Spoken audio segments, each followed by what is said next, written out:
Nau mai, haere mai. Kia ora tātou, and welcome to episode 11 in the Auckland Writers' Festival Winter Series. Ko Paula Morris, toku ingoa. My name is Paula Morris, and I'm speaking to you from Grays Avenue in central Auckland. In this hour, we're following a rich visual thread discussing 3 books that combine words and images in very different ways. As usual, I'll chat with our 3 writers about the books in question. Each will give a short reading, and towards the end of the episode, all 3 writers will return for a final question or 2 together. You are very welcome to make comments or ask questions throughout the episode. Just use the chat functions on Facebook and YouTube. I'll try to include your questions if at all possible, and I've already seen questions coming in, so that's great. Remember that the books we're discussing today are available for sale or order. Just click on the Buy the Book link in the episode description. Thanks as ever to our generous technical partner, Auckland Live, and to Copyright Licensing New Zealand for their support in making this series possible. This series is free to view, so if anyone asks you for credit card information, please ignore them, for they are villains. And please don't click on any links in the comments unless those links are supplied by the Auckland Writers' Festival. Now, let us welcome our 3 writers in the order in which they'll be talking to me today, and let's find out exactly where they are in the world. So, tēnā koe te Kolokesa Mahina-Tuai, co-author with Carl Chittim and Damien Skinner of Crafting Aotearoa, a cultural history of making in New Zealand and the Wider Moana Oceania. Malo e lele, Kolokesa, welcome. Tapu mai ha'a mana Lagi-Maama, tapu mai ha'a mana whenua, tapu mai ha'a mana moana, tapu mai ha'a mana Auckland Writers' Festival, tapu mai ha'a mana ilo moi poto, tapu mai ha'a mana kotoa pēk whakatapua ka ata ke whai whakahoa'a. I acknowledge our heavenly and earthly realms. I acknowledge mana whenua, tangata whenua, Indigenous peoples of this land, Aotearoa New Zealand. I acknowledge my ancestors of the Wider Moana Oceania. I acknowledge Auckland Writers' Festival, our host for today. I acknowledge our holders of knowledge and skills, in particular my fellow speakers, Neil Gaiman and LEANNE Shapton and Paula Morris. I acknowledge the lineage of each and every one of you who have tuned in today to listen to this talanoa. And may I ask your permission to share with you today a little bit about my involvement in Crafting Aotearoa, a cultural history of making in New Zealand and the Wider Moana Oceania. Sio tōwha, kia ora koutou, and greetings to you all. Morena Paula, I am tuning in from Otahuhu in Tāmaki, Makaurau. Kia ora, Kolokesa, and I'm really glad you used that word talanoa, the idea of a conversation, an exchange, a back and forth, because that's what we'll be having today. Kia ora. Our next guest is LEANNE Shapton, who we didn't tell her she had to talk in Tongan, but I'm sure she'll rise to the occasion right away. She is the author of Guestbook, a collection of ghost stories, both written and visual. Tēnā koe, LEANNE. Tell us where you are right now and tell us what are all those boxes. Oh, yeah, well, I'm here in New York City now. I live here, I'm Canadian, but I live here. I won't be living here for very much longer. That's why I have all these boxes. And I had to take this lighting fixture down. I call it the roasted garlic. And yeah, I'm really happy to talk to you, Paul. I'm so sorry I couldn't be there for the festival. New Zealand's weathered the virus a lot better than New York City has. So yeah, it's nice to get to talk to you, and I'm honored to be with Kolokesa and Neil. Thank you. Kia ora, LEANNE. Thank you so much. Our third writer is Neil Gaiman, talking to us about the illustrated edition of his novel, The Ocean at the End of the Lane. Tēnā koe, Neil. We know that you are the furthest north of all of us. I am. I'm on the Isle of Skye in Western Scotland. And obviously, I wish I was still in New Zealand. Such a sensible place, and such an honor to be on with Kolokesa and with LEANNE. I'm really looking forward to it. Thank you so much. Now, LEANNE and Neil, please hold tight. Don't wander off into the summer night or the summer afternoon, distracted by midnight suns. just hang around and we'll be coming back to you very soon. Now, our first conversation today is with Kolokesa Uafā Māhina-Tuai, an author and curator who has worked at Te Papa Tongarewa, Auckland Museum and the Auckland Art Gallery. Her background is in art history, social anthropology, and museum and heritage studies, and her books include work on Tuvalu crochet, Tongan embroidery and crochet, and she was also a co-author of the landmark Tangata Ole Moana, New Zealand and the People of the Pacific. With Carl Chittum and Damien Skinner, as I mentioned earlier, she's the author and editor of Crafting Aotearoa, a much-deserved finalist in the illustrated nonfiction category of this year's Auckland New Zealand Book Awards. The book includes over 30 essays exploring aspects of craft knowledge and practices, historic and contemporary, by Māori, Pākehā and Moana Oceania makers. Welcome again, Kolokesa. Thank you, Paula, and it's awesome to be here this morning. Now, this book is a history and a celebration of the handmade object in Aotearoa, and you and your co-editors contend in the introduction that there's a renewed interest here in the handmade outside of the art world. Why do you think there is this renewed interest? Interest. I think, first of all, I'd just like to acknowledge my fellow co-authors, Paula, Damien Skinner and Carl Chittum.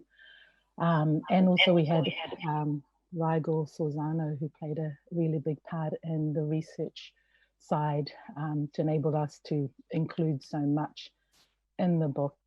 And as you mentioned, it took a whole village actually to produce the book.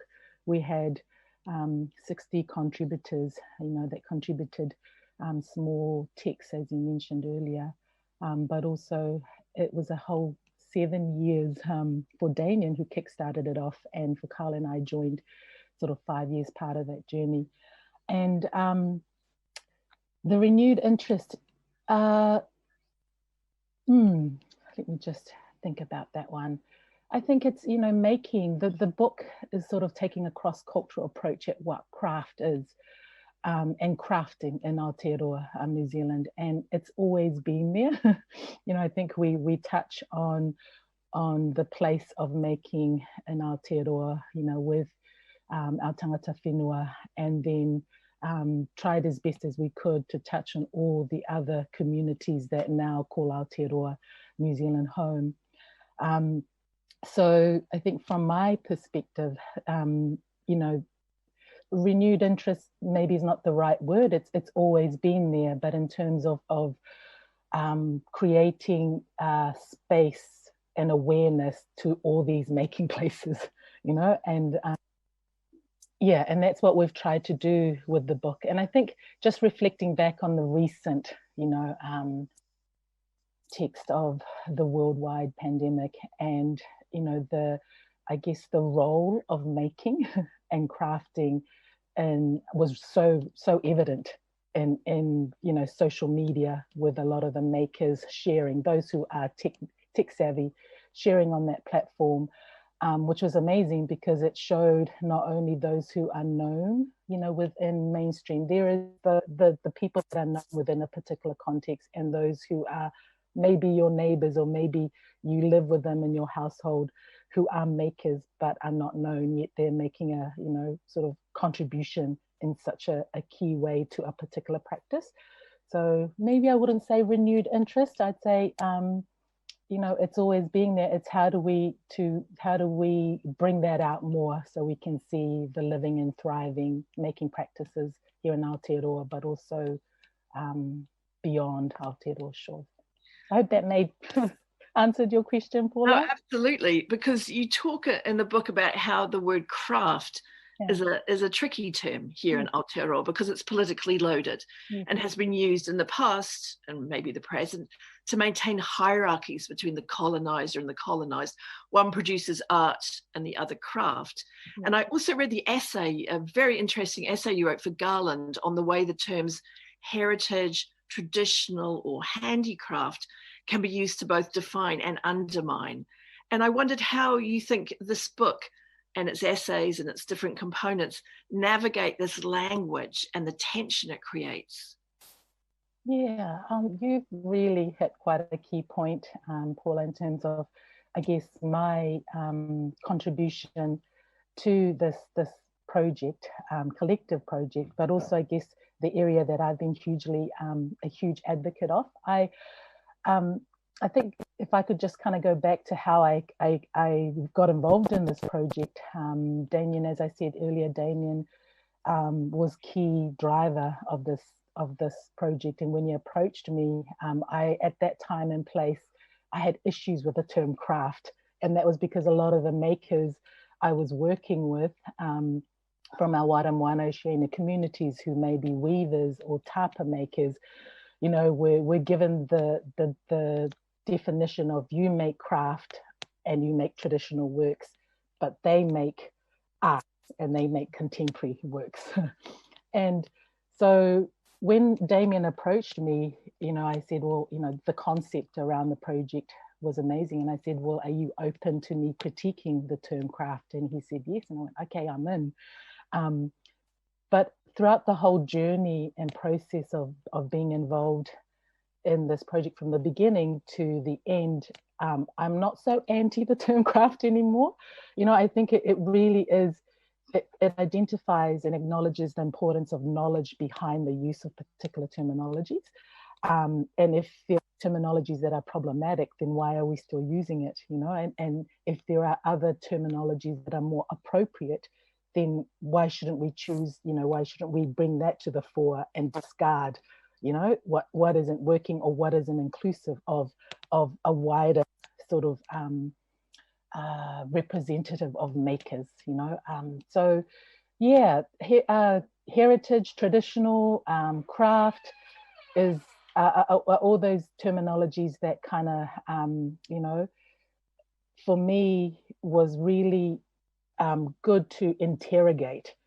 And what I think is quite crucial with this publication is that we were brave enough, and I'm so glad that Damien and Carl were open to it, to really just do away with those terminologies. You know, Pacific, we talk about it, is an imposed terminology, and it is vocab and everyone's vocab to describe us as a peoples, but also our making practices and our knowledge system, but it is not our term. So, you know, we had a whole process of what is an appropriate term that privileges our Indigenous knowledges and languages, you know, as a start, and hence why we've used Moana Oceania in the book. And it's not inclusive. You know, I think we've acknowledged that it's Moana as a term is not inclusive, but it has meaning to Aotearoa New Zealand. It's a term that's shared by some of the island nations, hence why we brought in Oceania, because then that includes the wider region, you know, and the island nations that don't have Moana in their languages. And that's why we use it together, always, Moana Oceania. So yeah, no, I think that's a key thing with this book, which I think it's a key contribution, is that we can do it. You know, a lot of people critique terminologies and yet still resort to it because they've become terms of convenience of our vocab. But until we take that away from our vocab, including publications where they publish things and it's there forever, how do we remove that and familiarize people's with language that we want to be long lasting? Yeah. And I should just add to what you're saying, that the reason you rejected the term Pacific is because it was one created by a European explorer, Magellan, and it's not indigenous to our area. It was something that was given to us from the Northern Hemisphere, which it's interesting because I've always, of course, talked about Pacifica people, but now I am embracing your new term. Kolokesa, would you give us a reading from the book, please? It is sort of a little bit of what you touched on, Paula, but I think it kind of just gives the context and essence of what we were trying to do with this book, but also an example of sort of a case study with regards to a Tongan example, where I think just wanted to share here, where we have one of our photographers for the book was Judo Langonda, of which it was Haruhiko Samishima and OMG, I'm sorry, the name has just completely gone from my head, but I'll bring him back. But Haruhiko came and he photographed White Sunday in Ellerslie, and for him to turn around and say to me, I've lived here in Tamaki, Makaurau, for many, many years, but this is the very first time I've been in this context and seen this happening. But White Sunday is a key annual thing for us as Tongans. So I think it just highlights the need to create more awareness around all these different contexts and spaces of our living communities and our diverse communities, not only in Tamaki, but Aotearoa, just to sort of a better appreciation about value of the diversity in our making practices. So here goes. But craft is a tricky term in Aotearoa. Why should a history of making give pride of place to Pākehā objects and practices? How could you write a book in Aotearoa that didn't pay proper attention to the history of toi Māori, the oldest and most distinct type of handmaking in this country? Craft is political and not just in terms of who and what gets included. There's a long history of using craft and related terms to suppress cultural activities. After all, to replace Indigenous words with Pākehā ones like handicraft or curio is a way of denying the Indigenous knowledge that is held in a specific name, and to relegate Indigenous people to making craft and not art is a way to maintain the hierarchies between colonizer and colonized. Finally, the term craft itself in Pākehā culture is being blown open, stretched and interrogated, pushing aside the usual focus on expected topics like the arts and crafts movements or studio crafts to include a much greater variety of makers and making. Telling the story of making in Aotearoa is obviously about Māori, tangata whenua, the first peoples in this land, and those whose making is Indigenous to this place. The story will also be about Pākehā, who brought many kinds of craft with them, and whose craft practices have played a role in shaping new identities for Pākehā in Aotearoa. But this history also includes the knowledge, practices, and objects brought from the many other island homes of people who have settled here. This book acknowledges the ancestral connections of Aotearoa as an island nation among a sea of islands across Te Moana Nui a Kiwa, the great ocean of Kiwa, guardian of the Moana. Moana Oceania makers in Aotearoa are continuing through adaptation and innovation to make the kind of works that have been brought over from their homelands. To be informed about crafting and making in Aotearoa means starting with knowledge and practices, objects and makers who live here, but it quickly leads to other islands. These stories can't properly be told without talking about what happened long ago, as well as more recently. Tongan Methodists know the first Sunday in May as Whakame, White Sunday. It is a special day dedicated to the celebration of children, and it is an occasion where the Nima Mea of Tongan women is unleashed in innovative and creative ways through clothing and adornment. Sorry. In the lead up to Whakame, Tongan mothers, aunts and grandmothers prepare clothes and adornment for their children. These can be either Tongan or Pākehā in style or a mixture of both. The children prepare for their day by learning Bible verses, hymns and songs that they perform for families, friends and the wider congregation. Melisania Nakasime Moana-Tuai's 3 grandmothers play a huge part on this special day. One grandmother, Tutanga Mahina, is a tufunga teuteu and is responsible for purchasing the right materials, usually white, cutting the patterns freehand and then sewing the 2-piece puletaha that included a kofu worn over tupenu. Another grandmother, Kolokesa Uafā, is responsible for embellishing the puletaha with nima mea alanga lacy along the edges of the tupenu and the hem, sleeves and neckline of the kofu. With her skilled hands, she is responsible for nima mea atui sisi, the making of sisi that adorn the waist, and nima mea atui kahoa that adorn the neck, using a variety of synthetic materials such as nylon, beads, and thread. The third grandmother, Melaya Gefu, makes sure that Melisania Nakasime Moana have appropriate ta'ovala to wear. A new one is usually preferable, but some years Melaya has drawn from her own personal collection of ta'ovala. With her knowledge and expertise of whaiva teuteu, she is the one responsible for making sure that the girls' ta'ovala are wrapped and tied appropriately. There's great planning and attention to detail by all tufunga teuteu to ensure their children are the best dressed. The aim on the annual whakame is to showcase the children and have them looking their finest. This creates a dynamic space of innovation and creativity. Crafting Aotearoa, a cultural history of making in New Zealand and the Wider Moana Oceania, is a version of this new history, one where Māori, Pākehā and Moana Oceania knowledge and practices are placed alongside each other, and the connections, similarities, nuances and differences are given due weight. For a long time, these various trajectories of making have been discussed separately. This book draws them together into a dynamic conversation with each other. Different knowledges and histories of making are acknowledged, highlighting the multifarious ways of objects are described and used by communities living in the same time and place. The many interactions and intersection between Māori, Pākehā and Wider Moana Oceania makers come into view, and this is central to what this book sets out to achieve. Making, whatever term you use to describe it, has been crucial in establishing the conditions that have helped build the multicultural nation of Aotearoa. Craft is at the heart of the story. That's me. Thank you very much for that reading. I wanted to, while you were talking, I was looking at the superb images in the book that show us the items you're describing. And the book itself is really a taonga, a treasure of imagery, from whakairo to crown lynn to Rotorua souvenirs. Do you have any particular favorite images or pieces, objects that you are adamant should be included in the book? That's currently in the book or should have been in the book? No, the ones that are in the book. I don't want to get into your arguments behind the scenes. Oh, no, I think for me is, why I selected that story, and I should have had an image I can show you.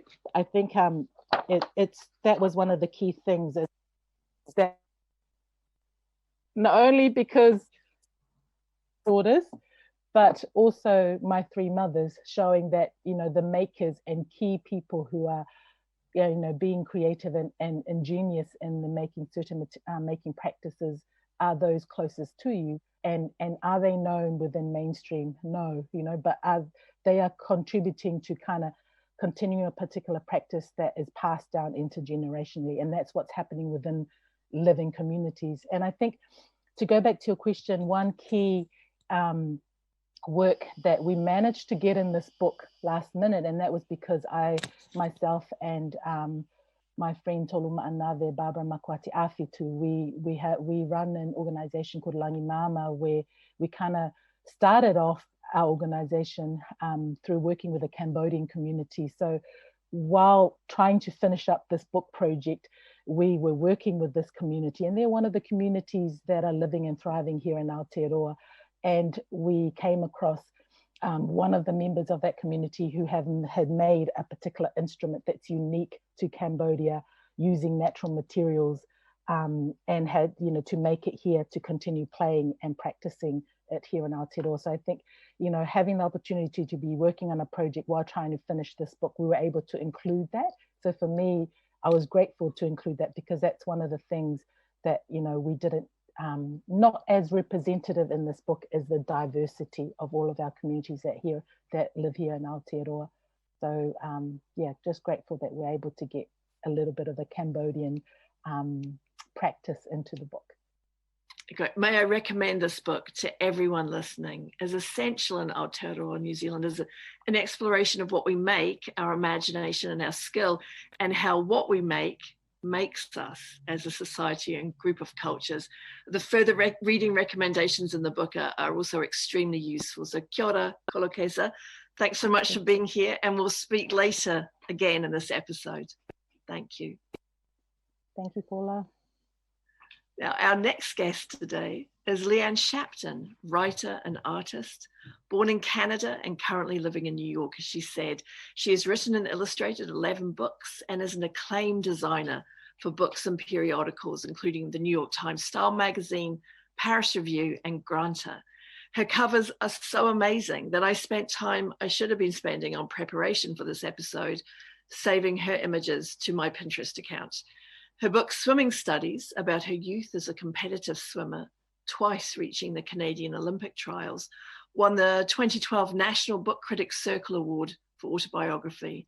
Miranda July has described LEANNE's most recent book as mystical territory, a performance, an exhibition, a guest book. And Guestbook is its title. Its subtitle is Ghost Stories. And it's not quite like other short story collections you've read. Sometimes surreal, always imaginative.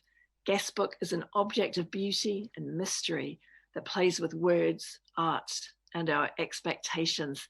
Tēnā koe, Leanne, and thank you for joining us. Thank you, Paula. Now, I said short story collection just now, but obviously that's no real description at all for this book and its approach to narrative. Do you have a better name for it?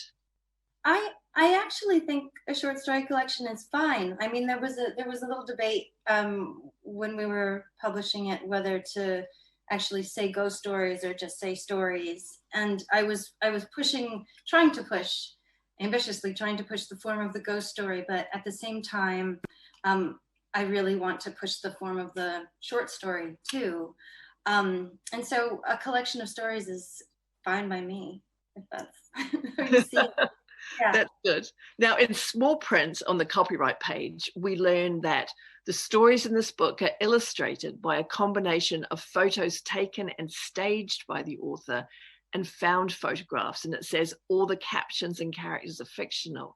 Yet when I was reading, for example, the story of tennis player Billy Byron, I found myself doubting the lie and wanting it to be true. And I even, I'm ashamed to say, Googled him. So persuasive is your use of staged and found photography. And I wondered what comes first for you in this process? An image you find, an image you create, the story, the character? It's interesting to hear that reaction because a lot of people have Googled Billy Byron and looked that up. And I'm so curious about what plays with the disbelief and the suspension of disbelief if I outright say this is fiction. And I think it is that we assume something by looking at photographs. And I really wanted to play with that with the ghost story because of how we believe what we see and how all along ghost stories have played with how, what we believe and proof. But in that case, that story, I really wanted a ghost story about an athlete because I haven't come across very many. And I was really inspired by the Rocking Horse Winner. It's one of my favorite ghost stories, one of my favorite sort of uncanny stories. And the idea that he could push himself to victory by sort of giving himself away. And yeah, so I guess to answer your question, in that case, the story came first.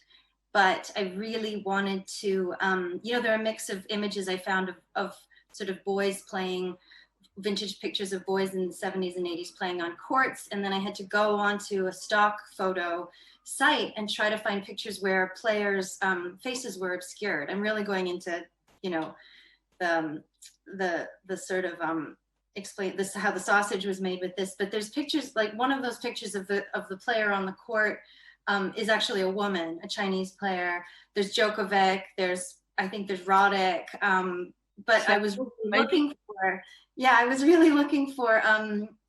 for images that I knew the reader would believe, so to speak.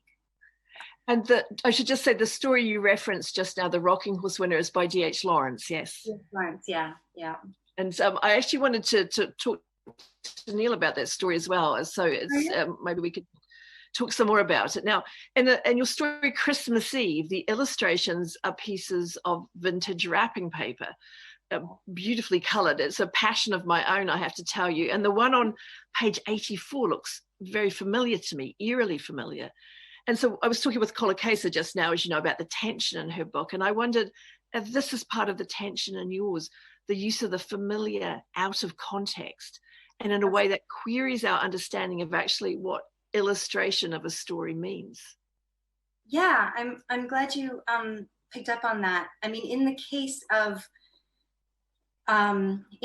that story, I really wanted images. I mean, Christmas is a time for telling ghost stories very traditionally, and I really wanted images, very, very cheap, commonplace, mass-produced images to sort of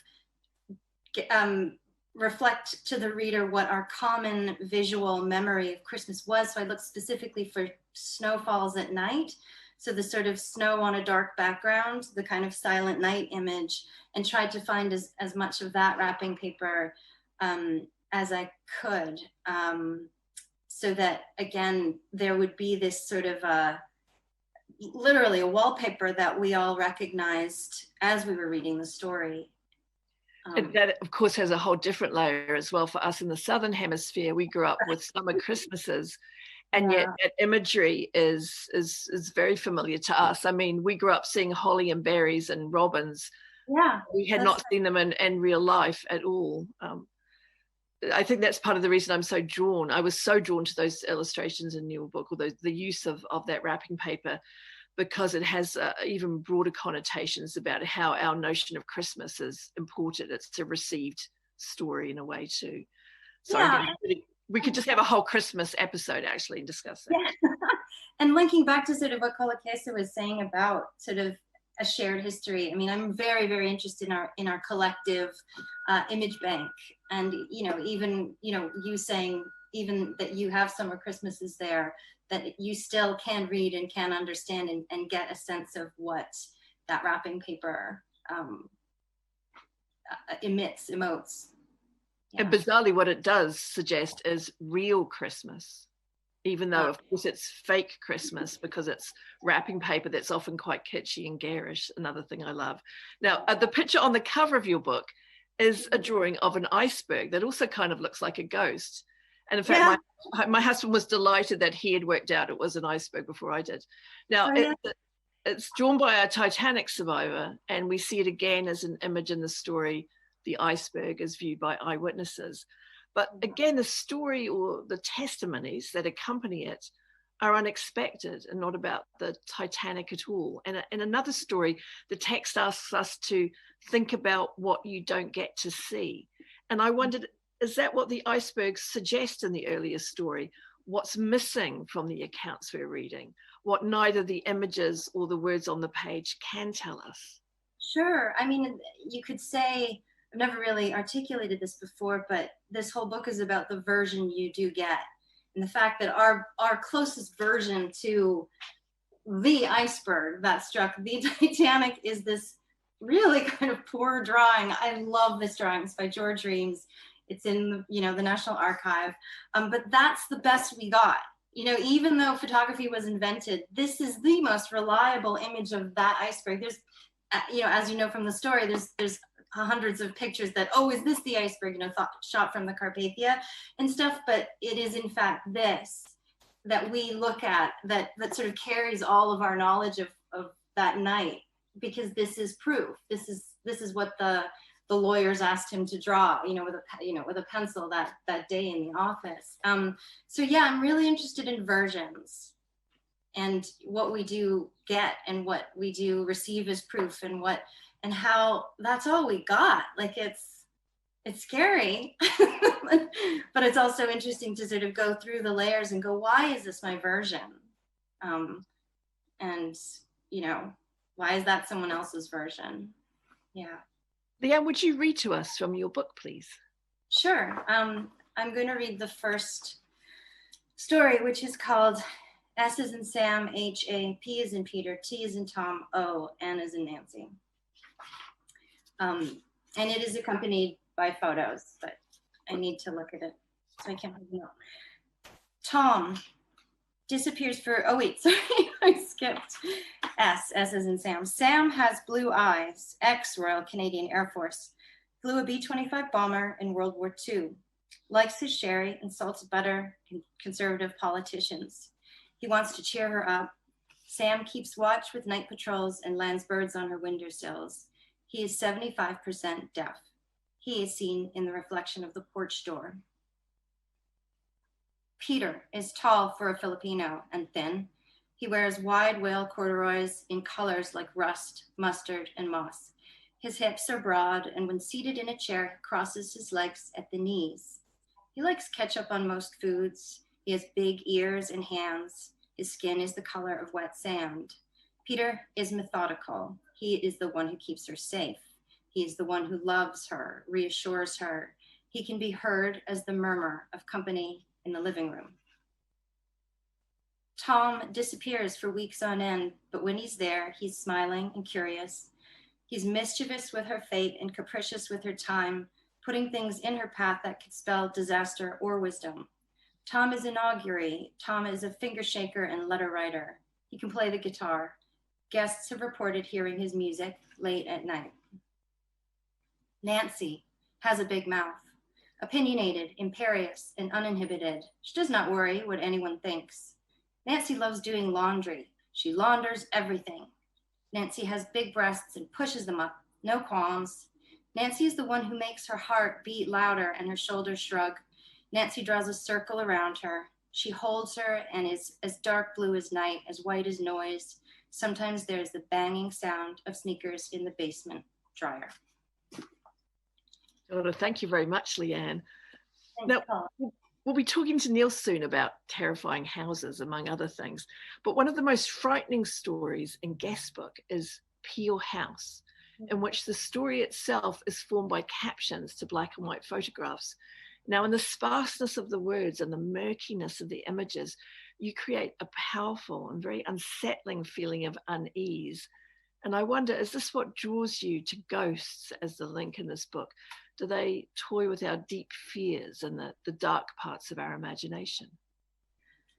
Yeah, and that story in particular follows the sort of structure that we are all used to reading in biographies, where we see the photo signature, and that's where there's the picture of the grandfather, the mother, and the school he went to, or the girls' school and the class photo. And I really wanted to play with how we knew how to read photo caption, surrounded by story, but then remove the story and only have, what we've got between the caption and the picture. I'm glad you found it. I'm glad you found it scary. I've been scared of ghosts and obsessed with ghosts my whole life, and that surrounded a house that I lived in that I felt was haunted. Now I've completely lost track of your question, Paula. That's right. So, because actually, Leanne, a viewer has sent in a question. And I don't think it's quite what I asked you before, so I'd like to address it. They were asking about writing a collection like this. If the ghost story is the starting point, or if you are writing and bringing stories together, and then that notion of these are ghost stories emerges from that. Right. Sometimes it'll come from an idea, like a house that I once lived in that I was spooked by. Another time it's why are there no ghost stories about athletes? But throughout, I think it's me going, what is the perfect form for this idea that I want to get across? Does it include wrapping paper? Does it include drawings of an iceberg? Does it include pictures of the Greenland shark? It's me trying to play with form more than anything. And sometimes I'm interested in the form, and then I go, I have to invent a story that will go with that form because I want the form of list of illustrations in a book or something like that. And so it comes, I love writing as much as I love laying out, painting, drawing. And so it has a few prongs.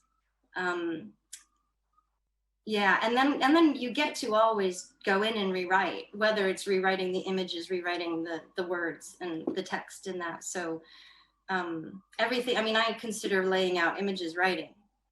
So, How long did this book take you to put together? Well, it was about 4 years overdue. I had a kid and then another book, a collaborative book in the middle. So it took a long time. And the stories, even the first one, S is in Sam, H-A, that's my last name. And that's how on the telephone I say. And then I was like, who are these people? I've always wondered who those people were. Sam, Nancy. And so it's been in my head for a really long time, probably 7 years, something like that. Yeah. Another 7-year book. This is very interesting. This is a little bit off-piste because we're talking about this particular book, but I was really interested to see that one of your recent commissions was to create new covers for 5 books by the late Austrian writer Thomas Bernhardt, and you also wrote the afterword for one of the books, The Loser. And in it, you discuss how the protagonist of that novel is based on the radical Canadian pianist Glenn Gould, an artist you admired growing up. and the concept of winners and losers in art. And you write, the desire to be special, best, fastest and strongest, to be admired and beloved is primal. Now, this sounds like the competitive athlete in you, but how does that work with the artist in you? I would say with me, and in my case, I always want to best myself. So none of my books really resemble each other. It's always sort of trying again and again with the form to perfect a different telling of a story, and the language that I want to deliver it in, the delivery system, so to speak, of story, because I think it can happen in so many ways. So I am very competitive with myself, and I sort of like that I'm not competitive. I love graphic novels, and I love, straight fiction. Bernhard's one of my favorite writers. I wish I could do what he can, but I'm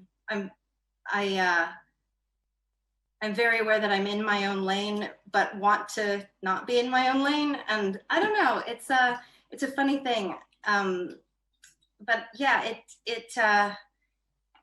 I also love kind of isolating what I do think are my standards. I mean, Bernhard is one of my standards in terms of story, in terms of form, in terms of experiment. And in terms of, he's just amazing.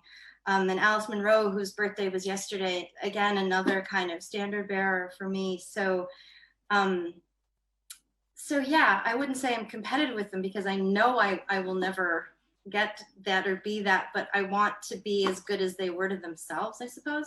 Mm-hmm. Yeah. Thank you so much, Leanne. This has been incredibly interesting. We are running late with our episode. That's okay. Our episode will go as long as it needs to go. So don't everyone worry or anything. Just sit tight. We'll come back to you in a little bit, Leanne, to join our conversation. Kia ora. Yeah. Now, our third guest today is one of the most famous writers in the world, Neil Gaiman, and the only writer in the Auckland Writers' Festival Winter Series so far to feature in a Tori Amos song. Described as one of the great masters of modern speculative fiction, Neil is the creator of worlds in the form of books, graphic novels, stories, film, and television. From his landmark Sandman series for DC Comics, to the dark gothic fantasy of his children's book Coraline, to his reanimations of the Norse canon in the books American Gods and Norse mythology, among others. Neil's work is eclectic, wildly imaginative, and highly influential. His novel, The Ocean at the End of the Lane, was originally published in 2013, with a special illustrated edition published last November. The illustrations are by the Melbourne-based artist Elise Hurst. The story of an unnamed man who returns to the lost home of his childhood to seek out the bucolic landscape and recover memories of a terrifying episode. The novel is a chilling page-turner and a writing masterclass. The New York Times review praised the way Neil is especially accomplished in navigating the cruel, uncertain dreamscape of childhood, and called the author's mind a dark, fathomless ocean. Tēnā koe, Neil, and welcome. Thank you so much. Now, The Ocean at the End of the Lane has been called a fairy tale and a fable. It's also an adventure story, a novel for adults about childhood, what we remember and forget, our deep fears, our imaginations, our powerlessness. I just want to read a little quote for us to discuss from your protagonist, your bookish protagonist as a 7-year-old. And he says, "I liked myths. They weren't adult stories and they weren't children's stories. They were better than that. They just were. Adult stories never made sense and they were so slow to start. They made me feel that there were secrets, Masonic, mythic secrets to adulthood. Why didn't adults want to read about Narnia, about secret islands and smugglers and dangerous fairies?" Now, this seems to speak to your whole body of work as a writer, exploring the area between genres, embracing the fantastic and fabulous. Is your child protagonist speaking for you in this instance? Oh, I think very much so. Part of the joy of getting to write that book was that the protagonist isn't quite me, but he's very much based around me, age 7. He's the nearest thing I could come up with while writing to creating a version of me, which I really did because at the time my wife was in Melbourne making an album and I missed her very much. And I thought, well, I'll write a short story for her that she'll like as a present. And that was how Ocean at the End of the Lane began. It was, and I thought, well, she likes emotions and she likes true stuff. She's not really very big on fantasy. So I'll give her a short story that's very much about me and the landscape I was in when I was a kid, and she'll like that. And then it just grew and got completely out of hand and became something else, as all good fiction did. Absolutely. Now, the illustrations by Elise Hurst play with light and dark, and they're often very dreamlike, suggesting the merging of the real and unconscious worlds of the protagonist when he's a child. And I was reminded of that final line of the poem from Through the Looking Glass, life, what is it but a dream? Why did you choose Elise as your collaborator for this new edition of the novel?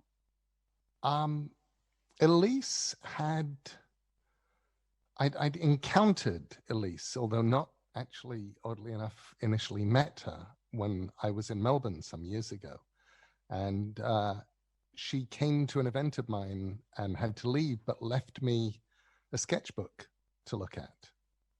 And I looked at her art and thought, this person is brilliant, and dropped her a message, said hello. She would email me back and email me these strange, glorious, weird drawings that seemed like they were both children's stories and adult stories at the same time.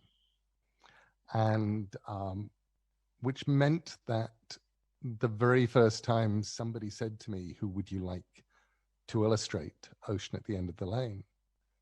I thought, well, actually, Elise Hurst has that thing where it feels like children's illustration. It feels like classic, brilliant, beautiful children's illustration from the 1920s, from the 1930s, only it has a completely different sensibility. And I asked her if she'd do it. She said yes. And then she went all the way from Melbourne to England, to the Sussex that I grew up in. And she went around and I told her places to go and things to see. And she went and gathered her references and she learned what the trees look like, what the bluebells look like, what the flowers look like. And then she created her story from there. It's interesting that you talk about it as a classic style, because I was thinking, reading it, that and looking at the imagery she created for you, that it was old-fashioned in the best possible sense. It reminded me of an edition of The Water Babies that I read as a child. Had something about that magic and classic quality. I note that her bio at the end of the book says that she was raised on a diet of Impressionism, apocalyptic biography, and Enid Blyton. So it was inevitable that she would illustrate your book. Let's stay in the realm of children's books at the moment. I mean, Alice in Wonderland obviously is a reference point in much of your work, and here you make very explicit references to it. I mean, your narrator at 7 complains, well, he shares Alice's view on a book without pictures or conversation, and he recites the mouse's tale to keep himself safe at a moment of high danger. Why does Alice in Wonderland remain such a seminal work for you? I think there is a weirdness to any book that you read at the right age and that you start committing to memory. I remember we got a gold star in school when I was 7 if you could learn a poem from Alice in Wonderland, which meant that I have far too many poems from Alice in Wonderland committed to memory, and committed to memory at an age when I didn't really even know what they meant. You know, the poem about Fury and the Mouse is a horrible little story about a mouse and a dog who is going to kill the mouse. But I didn't know that. I just loved the shape of it and the way the words all ran together. So I think, and and Alice also was something that I would go back to and read and reread and reread, and it creeps in all over the place. Coraline, you know, there's a conversation between Coraline and a cat, which is just pure Alice in Wonderland, about names and the significance of names, and people have names because we don't know who we are, but cats don't need names because they know who they are. And I definitely felt I was absolutely channeling an Alice, writing it and showing people what colors I was flying under. Mm-hmm. Now, books are a refuge for our protagonist as a child. He says, a book is where I went whenever real life was too hard or too inflexible. And as you're talking now, of course, and you've said many times about your own dedication to reading as a child, and obviously you remain a voracious reader. But now as a writer, is your own imagination the place you seek alternatives to the inflexibility of the real world? Sometimes, yes. But it gets harder. It's definitely been much, much harder in this sort of COVID world to go to that place. Normally, I think when things would get rough in real life, I could always go to the making up place. And the making up place was fabulous because I could make things up there and I was in control. So even when real life had spun completely out of control, there was a world I was in control of. It's definitely been harder over the last 5 months, 4 months. And I think part of that is because the parts of my head that are normally taking imaginary people and imagining possible things that could happen to them and trying to imagine and trying to predict futures, I'm much too busy trying to figure out what the actual future is going to be and how to get it out of the mess that we're in currently. And it's harder to take refuge.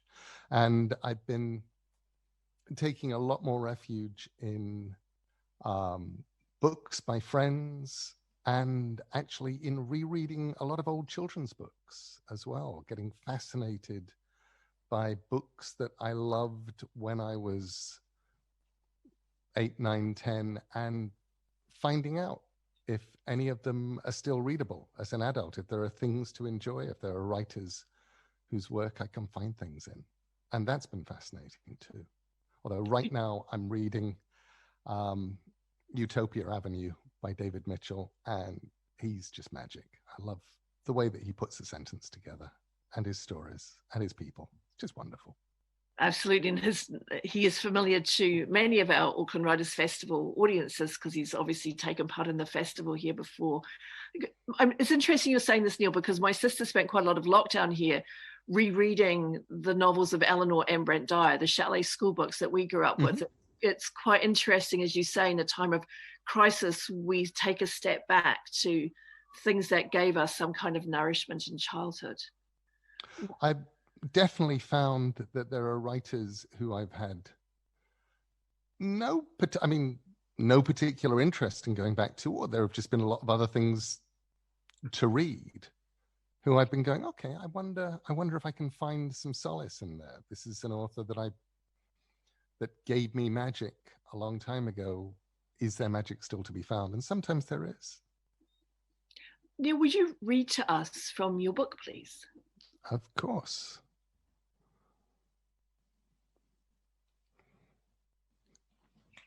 This is from chapter 2 of The Ocean at the End of the Lane. It was the first day of the spring holidays, 3 weeks of no school. I woke early, thrilled by the prospect of endless days to fill however I wished. I would read. I would explore. I pulled on my shorts, my t-shirt, my sandals. I went downstairs to the kitchen. My father was cooking while my mother slept in. He was wearing his dressing gown over his pajamas. He always cooked breakfast on Saturdays.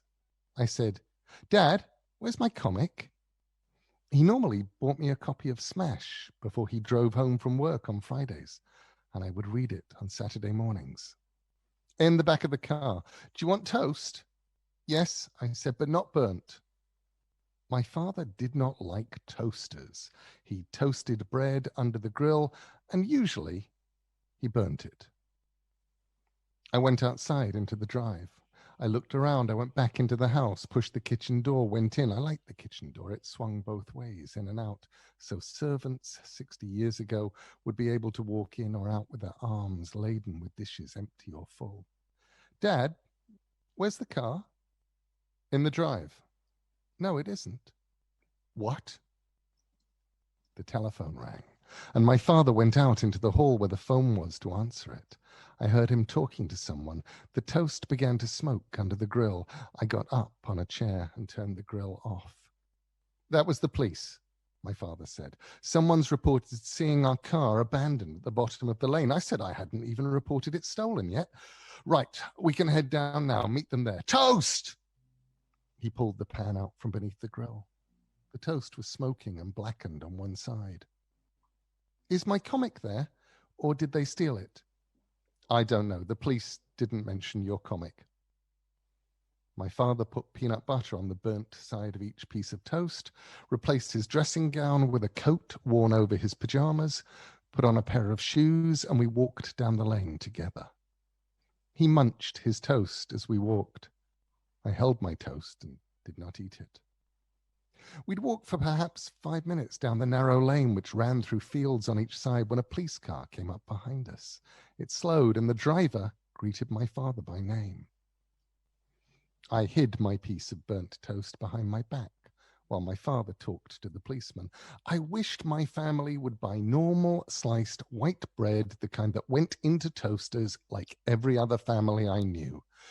My father had found a local baker's shop where they made thick loaves of heavy brown bread, and he insisted on buying them. He said they tasted better, which was, to my mind, nonsense. Proper bread was white and pre-sliced and tasted like almost nothing. That was the point. The driver of the police car got out, opened the passenger door, told me to get in. My father rode up front beside the driver. The police car went slowly down the lane. The whole lane was unpaved back then, just wide enough for one car at a time, a puddly, precipitous, bumpy way with flints sticking up from it, the whole thing rutted by farm equipment and rain and time. These kids, said the policeman, they think it's funny. Steal a car, drive it around, abandon it, they'll be locals. I'm just glad it was found so fast, said my father. Past Caraway Farm, where a small girl with hair so blonde it was almost white and red cheeks stared at us as we went past. I held my piece of burnt toast on my lap. Funny them leaving it down here, though, said the policeman, because it's a long walk back to anywhere from here. We passed a bend in the lane and saw the white Mini over on the side in front of a gate leading into a field, tires sunk deep in the brown mud. We drove past it, parked on the grass verge. The policeman let me out, and the three of us walked over to the Mini while the policeman told my dad about crime in this area and why it was obviously the local kids who had done it. Then my dad was opening the passenger side door with his spare key. He said, "Someone's left something on the back seat." He reached back and pulled away the blue blanket that covered the thing in the back seat, even as the policeman was telling him he shouldn't do that. And I was staring at the back seat because that was where my comic was. So I saw it. It was an it, the thing I was looking at, not a him.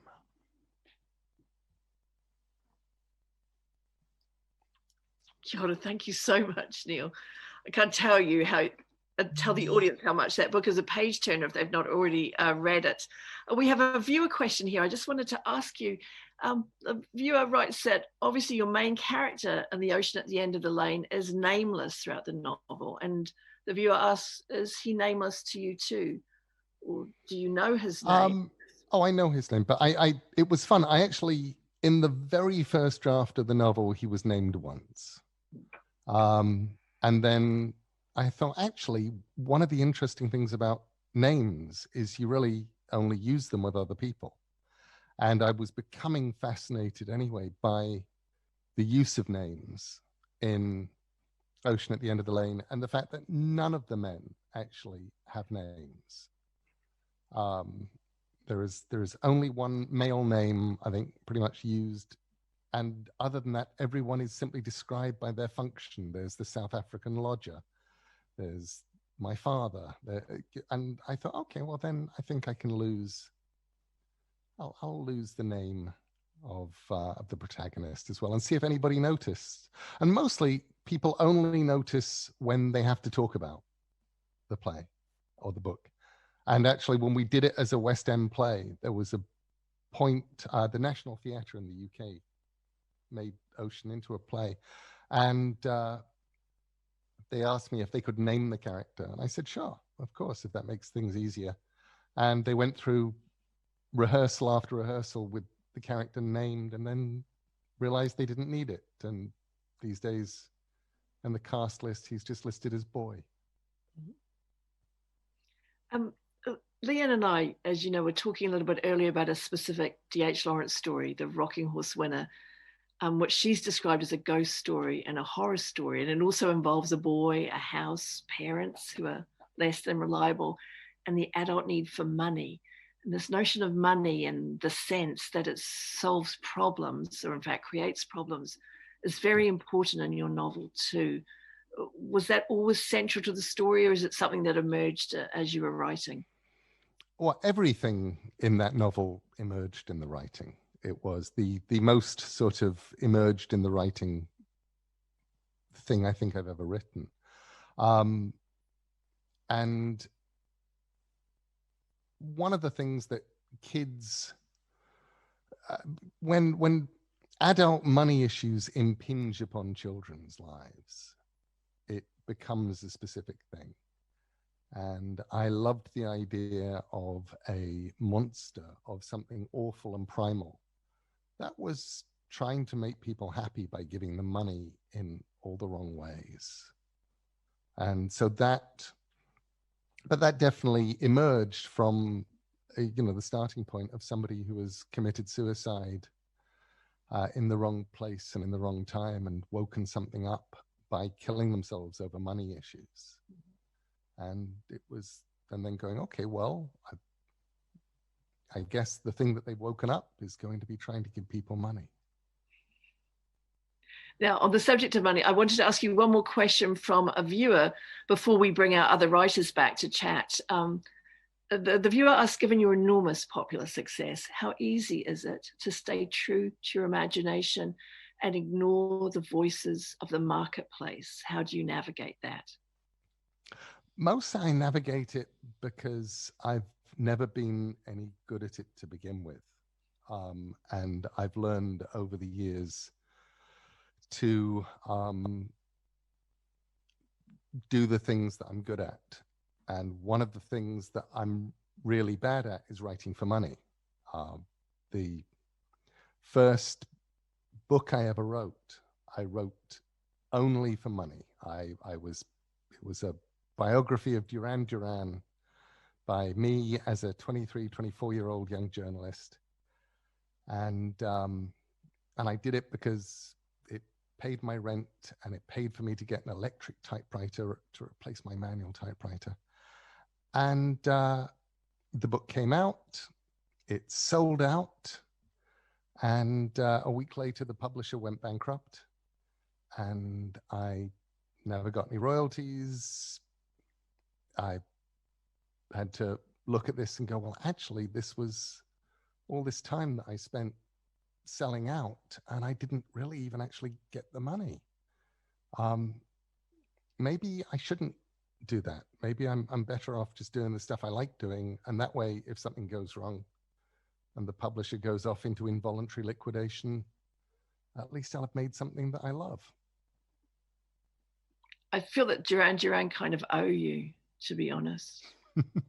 They've been many years later, I ran into Simon Le Bon in a social situation and liked him enough that after a couple of days, I sidled over and I said, when I was young, I wrote a book about Duran Duran. And he said, which one? And I said, grey cover, published by Proteus, first 4 years of the Fab Five. He said, yeah, grey cover. Oh, we like that one. That was the best of them. I was like, oh, okay. It's good you remember the cover. Now, we could bring Leanne and Kolokesa back to join us again. Well, I mean, we've been talking this morning about the interplay between images and ideas, the cover of your Duran Duran book, obviously, one of the key images of your life. But we've also, I think, been talking about the possible tensions that arise between worlds, genres, forms, media. I'm thinking about a New Yorker piece I read about your work, Neil, which described your books as genre pieces that refuse to remain true to their genres, and suggested your audience was broader than any purists. And it seems that none of you are interested in a purist's approach. I wonder if we could talk a little bit about that. Do you have any thoughts about the notion of purism? How important to you is really the notion of innovation and cross-collaboration and pushing boundaries? Leanne, do you have anything to say about this? I mean, innovation, I think, is extremely important to me. It's what I often look for within genres and outside of genres. I mean, the reading is, you know, reading is a verb. It's not confined to printed word. I don't know, it's alive. You know, words, the languages are alive, and they will change and evolve. And reading, you know, reading what language is, I think evolves just as quickly too. And I love surfing that edge of sort of how much do we all know what something means. I mean, I would love, I just, you know, something that's always interested me is a kind of a lexicon of images. That's sort of an A.B. Warburgian idea that we do have a collective sense of story and narrative that's told through very high and very low image, very high and very low language. And so I love reading across genres, and I love, you know, if I teach, bringing in a bunch of different genres. I was so happy that when I was on the Booker jury that we got Nick Dornazzo's Sabrina up there into the long list, because, you know, literature is, again, it's alive. So, yeah. And this notion you're bringing up of reading doesn't have to be just of words is something that here in the Southern Hemisphere, Moana Oceania in Aotearoa New Zealand, is something we talk about a lot, isn't it, Kolokesa? That our literature can occur in objects as well as on the page. Yes, no, totally. I think, you know, with the book, one of the definitions before we kind of started working on it, it's like we had to land on what is a definition of craft we're going to work with. And, you know, sort of hence my movement from anti the term to like, it's not too bad of a term, where craft is something that's handmade with knowledge and skills. And then we sort of expanded that to say craft is something that's human made, because you have cultures who are oral cultures, you know, and like with, for example, for the Samoan community and other communities, you know, oratory is a big part of their cultural practices, and that is crafted. So, you know, looking at how we can expand particular terms, and we can only do that when we kind of approach it from the different worldviews and lenses of those communities you're trying to give voice to. So yeah, no, I think that's totally a key. And what you said earlier, Paul, around sort of collaboration, you know, that is so crucial, I think, today, especially if you are all about being genuinely diverse and inclusive. You have to collaborate. You can't possibly know everything about everyone, you know, and I guess if you kind of, you know, are talking about your own particular view, but for a book, I guess, like Crafting Aotearoa, it has really been enriched by all the many voices and contributors and minds, hearts and minds that contributed to it. So Carl, Damien and I couldn't have possibly pulled that book off by ourselves.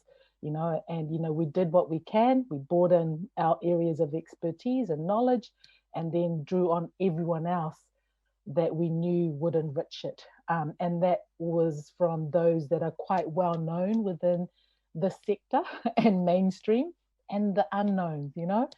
And like with what I'd mentioned earlier around the Cambodian community, I had to find the maker's name. His name is Hearn On, and his work that's on in the book was photographed by Kim Huck, Cambodian photographer. Yeah, so I think today, in today's world, and if we, you know, if we're going to be all about inclusivity and diversity, collaboration is the way to go. And just before I need to say, Mark Adams, my sincere apologies for forgetting your name. The other photographer, Paul, I had to just say, so thank you. Thank you, Kolokesa. I mean, talking about collaboration, Neil, you are king of collaboration. You've collaborated with other artists across many different media. How important is that, those collaborations been towards your own creative practice, your own processes, your own innovations? I think I was really, really lucky in getting to work in comics as a very young man, before comics were in any way fashionable things to do, because I had to learn about collaborating. I had to learn that actually it was more fun as an artist to make something and give it to somebody who would then make art with it and give it back to you. And I think I learned a lot because I was working in a medium that people mistook for a genre. So because comics is a medium, and because people assumed that comics was a genre, nobody minded if in comics I lurched drunkenly from genre to genre and did whatever I wanted. And because it was still comics, it was fine. And then as I started getting more and more into writing prose, I just assumed that I had all the same rules that I'd had when I was doing comics, which is I'm allowed to do whatever I want, and that they were still basically fundamentally true. And nobody stopped me. So I think, and all of that goes back to collaborating. And, you know, and also I was probably, looking back on it, the luckiest boy in the world when Terry Pratchett phoned me up and said, here, this thing that you've started writing, do you want to sell me the idea or do you want to do it together? And I said, let's do it together. Because I got to craft, and I would absolutely use that word, a novel with Terry Pratchett. And I got to work with Terry as a craftsman, and watching him build a novel in the way that a craftsperson might build a beautiful Chippendale chair or an amazing rug, or put together, you know, the staircase behind me was made by craftspeople. Terry regarded writing fiction as something that you crafted, and he always felt that if you crafted it well, the art would be there, the emotion would be there, you would make people feel, you would make people care. But the important thing was to make something that was beautifully crafted. Kia ora, Neil. This talanoa we've been having today on art and craft has been really special, and I make no apologies for us running over. Thank you so much, Kolokesa, Leanne, Neil. Thank you. Thank you so much. Thank you, Paula. Leanne, now, I should also thank everyone else who has made this episode possible, especially the Auckland Writers Festival team, Auckland Live, and Copyright Licensing New Zealand. Kia ora also to the sponsors and partners listed on the festival's website. Thank you so much for your generous support. Remember that this episode can be viewed again on the festival website. And if you'd like a copy of the 2020 program, an excellent reading guide for the rest of the year, please email the festival and they'll send one out to you. Join us again next week when our guests are Julia Ebner, the Austrian writer, researcher, and a consultant on counterterrorism to the UN. We'll be talking about her recent book, Going Dark, The Secret Social Lives of Extremists, in which, amongst other things, she hangs out in the alt-right networks that radicalised the Christchurch terrorist. Also joining us, award-winning British writer Patrick Gale with his latest novel, Take Nothing With You, an evocative story of music and coming of age. And New Zealand's inaugural poet laureate, Michelle Leggett, with Mezzaluna. It brings together her 9 collections in one volume and bravely and tenderly explores the paradoxes of losing her sight and remaking the world in words. See you same time, same place next week. Mā te wā.